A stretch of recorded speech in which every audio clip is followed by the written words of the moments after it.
Yang menuduh itu kan Pak Jokowi kepada saya. Kadang kita tuh selalu bingung dengan pendukungnya Tifa, Roy. Yang di sidang itu Tifa. Dialah yang harus membuktikan tuduhannya itu. Satu orang membuat tuduhan berbeda-beda terhadap satu objek.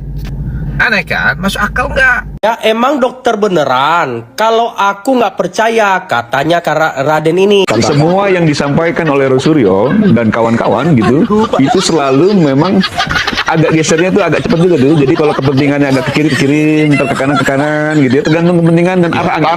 Kalau memang Anda belum melakukan, saya sarankan demi kebaikan, berhentilah menyebarkan fitnah. Saya beri ijazah. Berhentilah, jangan memfitnah saya. Berhentilah, lah lo sendiri nggak berhenti. Cangkem elek begini. Cangkem elek, rai gede.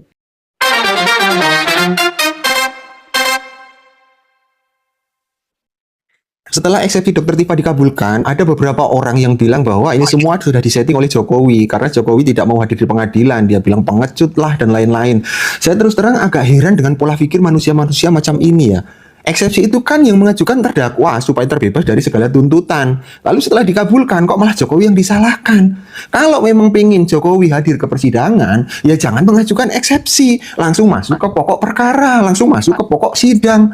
Sesimpel itu. Terus yang kedua, dengan adanya eksepsi ini bukan berarti kasus hukumnya udah selesai begitu aja. Kemudian tersangka atau terdakwa ini langsung bebas begitu saja. Tidak. Ini hanyalah soal prosedur formal. Hakim sendiri beranggapan bahwa ada campur aduk antara pasal yang lama dengan pasal yang baru, yang revisi undang-undang yang baru. Makanya objek dakwaan menjadi kabur. Ini hanya perlu perbaikan, beberapa revisi setelah nanti akan diajukan lagi ke pengadilan. Kalian yang mengusahakan pra peradilan lah, eksepsi dan lain-lain supaya terbebas dari pengadilan ini, kok malah Jokowi yang dituduh gitu loh. Aneh benar. Apa sih yang menuduh gitu kan? Yang menuduh itu kan Pak Jokowi kepada saya.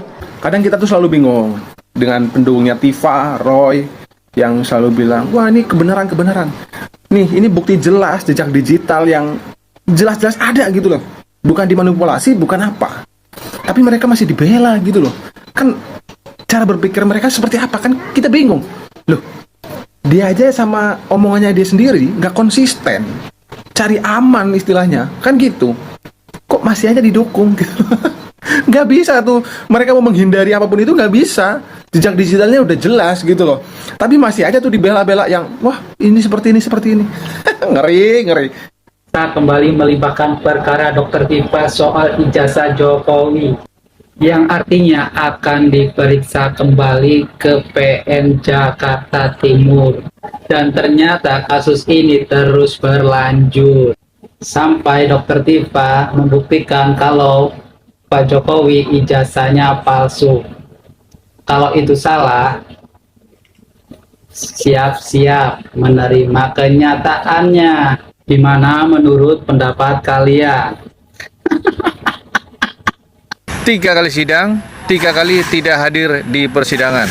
Begitu kalimat yang keluar dari para pendukung Tifa dan Roy Panci itu. Begini ya teman-teman ya. Yang di sidang itu kan Tifa ya, untuk membuktikan bahwa tuduhannya itu benar, untuk membuktikan bahwa ijazah Pak Jokowi itu palsu. Ya jadi untuk apa Pak Jokowi hadir? Kecuali yang di sidang adalah Pak Jokowi untuk membuktikan keaslian ijazah itu sendiri. Betul, kalau itu Pak Jokowi harus hadir. Lah sekarang yang di sidang itu Tifa. Dialah yang harus membuktikan tuduhannya itu. Dialah yang harus membuktikan bahwa ijazah Jokowi itu palsu. Kenapa jadi Pak Jokowi yang harus hadir? Yang di sidang itu kamu, Tifa. Yang di sidang itu Tifa. Kalian mikir sedikit kenapa sih? Masa punya otak gak mau dipakai mikir bareng sedikit aja? Maunya nyalain orang aja.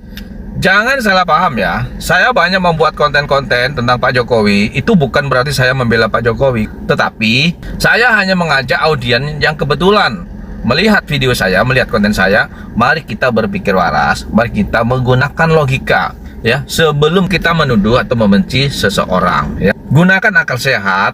Apa yang mereka katakan itu benar atau tidak, masuk akal atau tidak. Kalau tidak masuk akal, kenapa kalian harus percaya gitu loh. Gitu ya. Saya bukan dalam konteks membela Pak Jokowi atau apa atau siapalah ya, tapi saya mengajak teman-teman yang memang kebetulan lihat video saya, mari kita berpikir secara jernih, secara sehat, menggunakan akal sehat dan logika kita gitu loh. Ya, contoh hal yang sepele begini loh. orang yang sama menuduh satu ijazah dikeluarkan di Pasar Pramuka, punya Dulmatno, punya Joko Mulyono. Nah, satu orang membuat tuduhan berbeda-beda terhadap satu objek. Aneh kan? Masuk akal nggak? Kalau nggak masuk akal, masa kalian percaya aja? Gitu loh ya teman-teman ya. Netizen bertanya kepada Matifa, ya emang dokter beneran? Kalau aku nggak percaya, katanya karena Raden ini ya, tunjukkan ijazah dokternya di kampus mana dia kuliah dokter, di mana dia kerja dokter.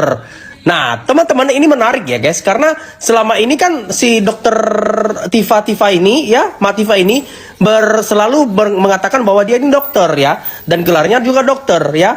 Dan teman-teman saya coba telusuri sebenarnya dia ini dokternya di mana sih?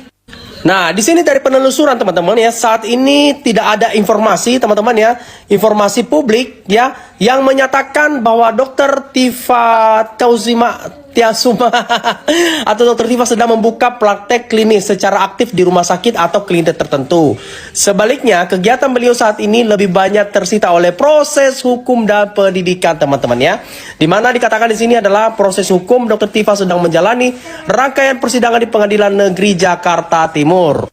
Di sini dikatakan juga beberapa platform direktori medis daring namanya masih terdaftar sebagai dokter umum di Jakarta Selatan.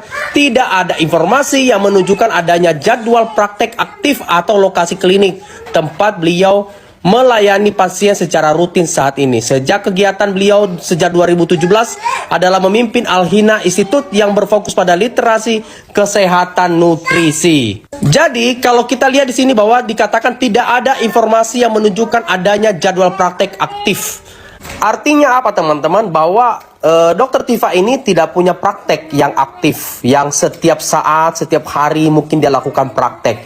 Pertanyaan saya adalah, bagaimana dia mampu meneliti ijazah Pak Jokowi, ya, ataupun meneliti neurolopolitika gitu ya kan? Bagaimana dia bisa melakukan seperti itu teman-teman? Ada yang bisa menjawab nggak teman-teman? Ada yang bisa menjawab nggak? Kalau ada teman-teman yang bisa menjawab pertanyaan ini, coba komen di kolom komentar. Kira-kira dokter Tifa ini dia prakteknya di mana? Ya, sehingga nanti ini bisa menjawab nih si Raden NZ ini, karena dia meragukan bahwa gelarnya dokter, tetapi tidak punya praktek. Itu bagaimana ceritanya? Ya kan? Gelar dokter tetapi tidak punya praktek, atau hanya akademisi. Dan kalau akademisi kan dia seorang dosen dong. Wah, ini jadi pusing saya ya, tambah botak ini kepala saya guys. Gimana menurut kalian? Coba komen di kolom komentar dulu. Ramai, apakah ditahan atau tidak ditahan? Akhirnya tidak ditahan. Roy Suryo keluar dan kawan-kawan menyatakan dengan memuji begitu profesionalnya polisi. Karena tidak ditahan. Karena tidak ditahan. Lalu polisi juga dipuji profesionalnya karena mengakomodir soal permintaan mendatangkan saksi dan ahli yang meringankan. Tapi ketika memang dalam satu sisi dia melihat bahwa harus ada lagi membangun opini lain, lalu mengajukan uji forensik yang sebenarnya polisi itu sudah melakukan uji forensik. Di luar sidang, di luar pengadilan kan boleh-boleh saja. Boleh saja. Tapi opini, ketika mengeluarkan statement, percaya pada kepolisian, profesional, ini kan akhirnya dia meragukan kembali apa yang sudah dilakukan oleh kepolisian. Makanya memang akhirnya semua yang disampaikan oleh Roy Suryo dan kawan-kawan gitu, itu selalu memang agak gesernya tuh agak cepat juga tuh. Jadi kalau kepentingannya agak ke kiri, ntar ke kanan gitu ya, tergantung kepentingan dan arah angin.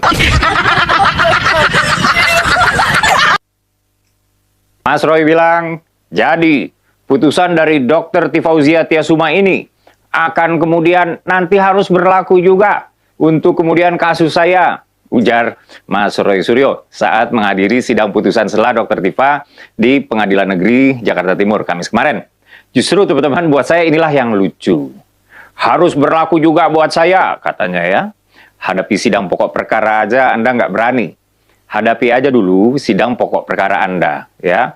Orang lain yang bertempur, ya, dengan segala risikonya, terus masuk Anda yang tinggal seenaknya menyalin keberhasilannya, ya, kalau memang berhasil. Pengecut itu namanya. Anda kan belum masuk, ya, ke inti peperangan.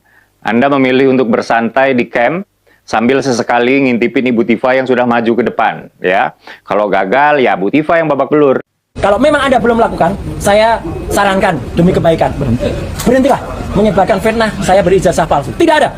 ijazah saya sah dan resmi dari Universitas Negeri Jakarta, dan pada saatnya saya tunjukkan juga bahwa IP saya juga clear 3,86 dengan lulus predikat sangat memuaskan. Ya, ada itu. Berhentilah memfitnah saya karena ijazah saya asli. Dia sendiri nggak berhenti memfitnah Pak Jokowi, dan dia tidak berusaha untuk menyudahi kasus perburuan ijazah ini. Ditunda-tunda dengan perapit. Ketika dia dihadapkan pada sebuah tuntutan masyarakat tentang ijazah S3 dia asli atau palsu, dia panik. Berhentilah, jangan fitnah saya, berhentilah. Lah, lo sendiri nggak berhenti. Cangkem elek begini. Cangkem elek, rai gedek, kayak si Panci ini. Maunya dia memfitnah orang. Tetapi ketika ada orang menuduh dia, suruh berhenti. Ijazah dia itu memang asli, S3-nya asli, ijazahnya ada gitu. Sama seperti Pak Jokowi, asli, ada ijazahnya. Hanya saja cara dia memperoleh gelar itu tidak benar. Kalau Pak Jokowi kan dinyatakan oleh UGM, Pak Jokowi ijazahnya asli, lulusan UGM, dan memperoleh ijazahnya dengan cara yang sah. Kalau dia kan tidak sah. Itu aja bedanya. Jadi kalau ada orang yang mengatakan bahwa ijazah S3 dia tidak sah, seharusnya dia tidak punya ijazah itu, seharusnya lembaga dia memperkuat itu. Ada nggak lembaga UNJ mengatakan ijazah si Roy Panci ini sah? Ada nggak? Nggak ada. Artinya apa? Ya memang palsu ijazahnya. Karena dari lembaga UNJ tidak pernah mengatakan ijazah dia S3 itu diperoleh secara sah. Inilah bedanya. Nipu, dajjal dengan manusia yang baik.